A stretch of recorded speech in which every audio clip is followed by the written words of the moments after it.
Why are phone/laptop chargers banned on trains?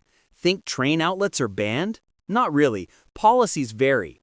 Many modern trains offer USB or main sockets, but some operators disable them or limit use. Why? Older cars weren't wired for hundreds of chargers at once, so breakers trip and lights or HVAC can cut out. Sockets near sinks or doors can be moisture-prone, so they're often removed for safety.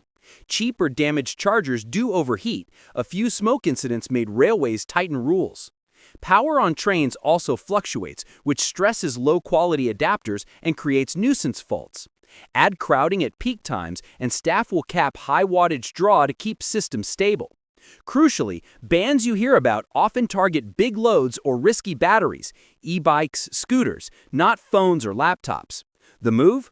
Follow carriage signage, use certified low-watt chargers, avoid daisy chain extensions, never charge in wet areas, unplug if a plug or cable feels hot, and carry a power bank.